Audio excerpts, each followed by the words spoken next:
I'm Bronwen Wyatt. I'm a pastry chef and the owner of Bayou Saint Cakes in New Orleans. Today I'm going to show you how to create a really elegant celebration cake that isn't overly complicated to make. When you think of celebration cakes, you might often think of an elaborate, multi-level cake and lots of elaborate techniques involved, but I'm here to show you that you can get a really beautiful result in a really simple way. Because this deceptively simple single layer cake is rich, decadent, and perfect for any celebration.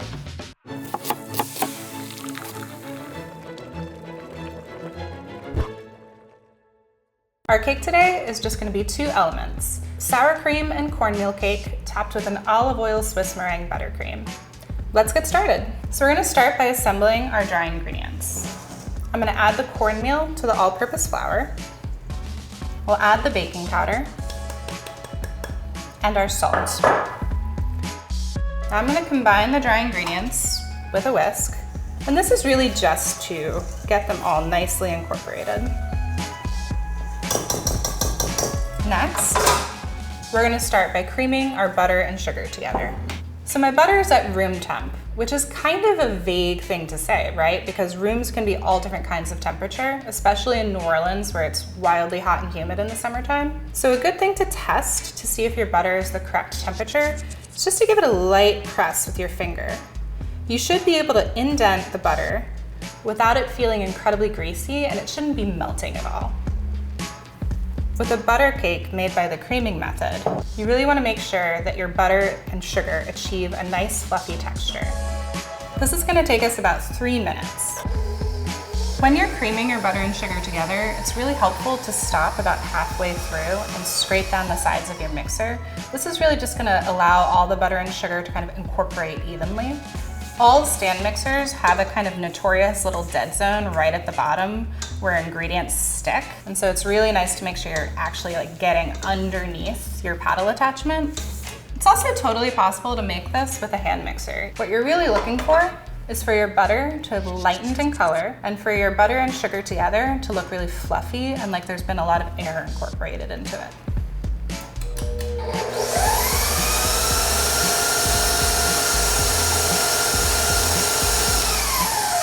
What we've achieved by creaming the butter and sugar together is this light, fluffy texture that will translate to our finished cake.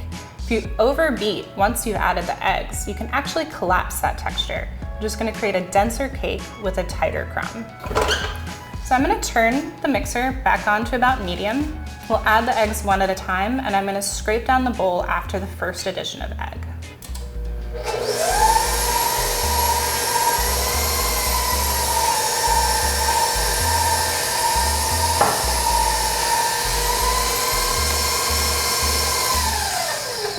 So you can see I didn't mix for very long after that first addition of egg. I'm not trying to overmix at this stage.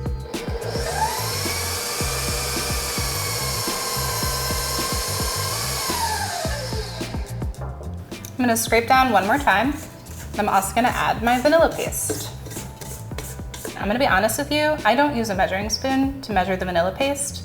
This stuff is so precious and it'll cling to the measuring spoon and then I'll waste some, and I just don't want to do that, so I'm just going to dump it straight in from the container.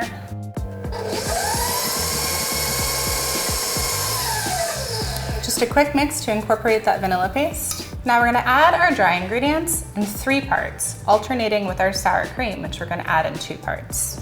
We're just looking to estimate about 1/3 of your dry ingredients. I really love using sour cream in this cake because I think it adds both richness and a sour tang that's going to be really pleasant in the finished product. Once our dry ingredients are just about incorporated in there, I'll add half the sour cream.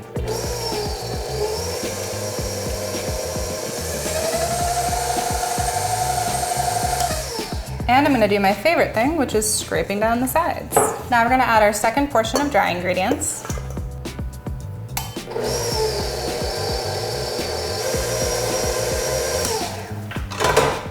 We'll add the remainder of our sour cream.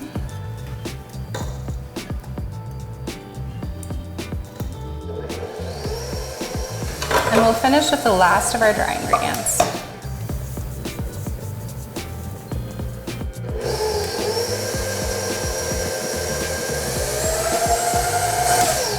I like to mix until it's just about completely incorporated and then finish by hand.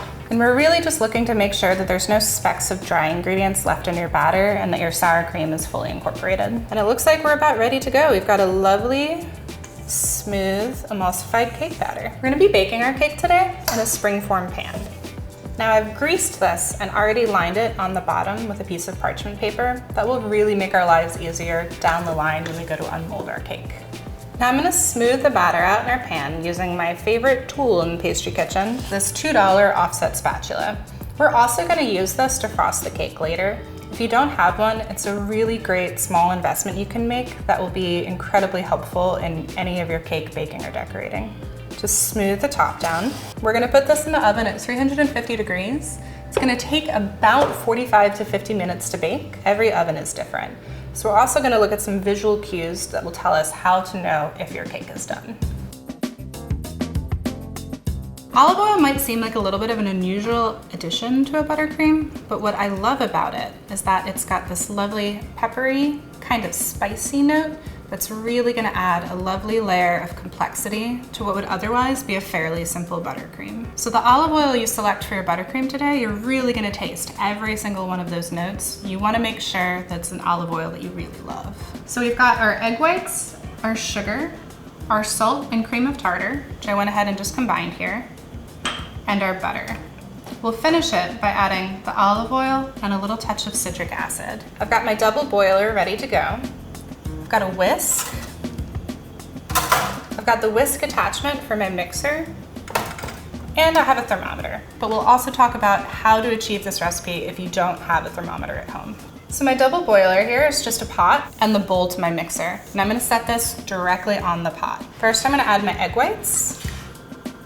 I've got my sugar, and I've got my salt and my cream of tartar. Cream of tartar is highly acidic. This is gonna add a balancing note to the flavor of our buttercream. I'm gonna roughly combine the ingredients. We're gonna put it on top of our double boiler, which is now at about a light simmer. Once you place your bowl on the double boiler, you're gonna wanna whisk almost the entire time. And what we're looking to do is just gently move the sugar and the egg whites together.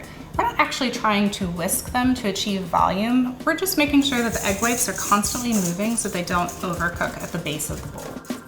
If you don't have a thermometer, what you're really looking for here is that your sugar has entirely dissolved and that your egg white and sugar mixture is warm to the touch. If you do have a thermometer, we're looking for our mixture to hit 185 degrees. This is gonna both make the egg whites food safe and also allow us to achieve a really silky Swiss meringue. Once you've achieved 185 degrees, or it's been about 8 minutes and your sugar's fully dissolved, you're gonna set your tools aside, grab your towels, and lift the bowl and place it on your stand mixer. We'll grab our whisk attachment. We're gonna turn the mixer on to full speed. After about 5 minutes of mixing at high speed, your egg whites will have increased in volume, they'll be really shiny, and they'll also achieve something called stiff peaks.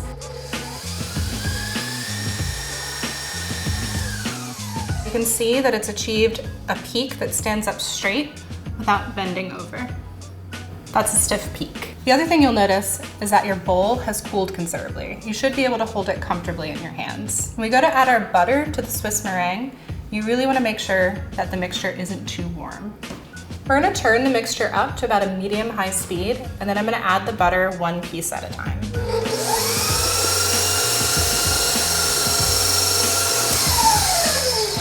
Once we've added about half of our butter, I'm gonna scrape down the sides of the bowl. Now I'm gonna turn it up again to a medium-high speed. I'm gonna add the rest of the butter.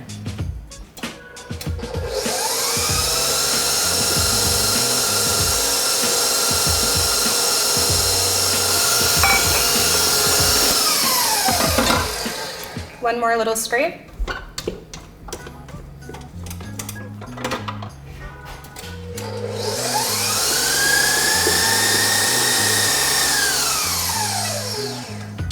And as you can see, we've achieved a perfect Swiss meringue buttercream. It's nice and fluffy. This is gonna work beautifully. Now that our buttercream is finished whipping, we're gonna season it with the olive oil and a little bit of citric acid. So I have my really nice fruity Spanish olive oil. I'm gonna add this. You can find citric acid in most stores. It's like oddly often in the canning aisle. People use it in canning. I like adding a little bit to this buttercream, especially the olive oil buttercream, because that little hint of acid really lets the olive oil sing.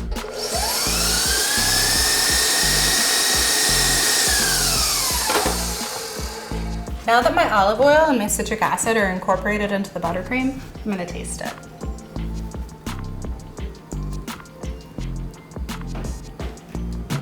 And I think I could use just a little pinch of salt.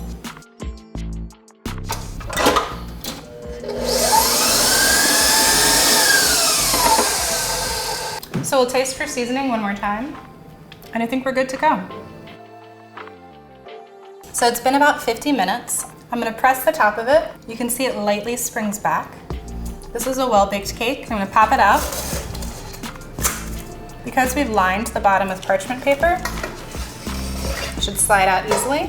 We're gonna brush the whole surface of the cake and the sides with simple syrup. So the cake is still a little bit warm, which is great. So that's gonna let our simple syrup soak in and really keep our cake nice and moist. Now we just need to let our cake cool completely. We don't want to try to apply buttercream to a warm cake. There you have it. We made this beautiful vanilla scented cornmeal cake and a really special extra virgin olive oil buttercream. Together, they're going to make a show-stopping dessert that's deceptively easy to make, but will be perfect for any celebration. Don't forget to subscribe so you can see my next 2 demos. I'm going to show you how easy it is to crumb coat and frost a single layer cake, and then we're gonna decorate it with fresh fruit and flowers to really take it over the top.